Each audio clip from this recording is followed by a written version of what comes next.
Şöhretim şanım anam, benim ad sanım anam. Ne kadar tikanlar bitip belə gülşənlərində. Sen ki bir ömrü feda eyləmisən övladına. Ne kadar əzab gizlənib saçının dənlərində.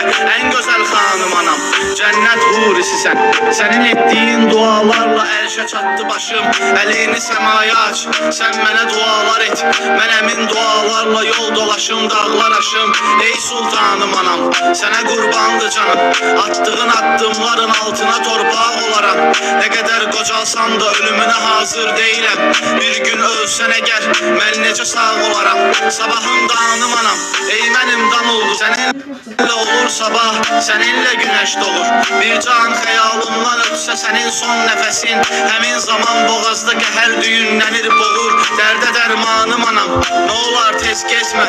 Mən səni qollarımda gəzdirərəm, of demərəm.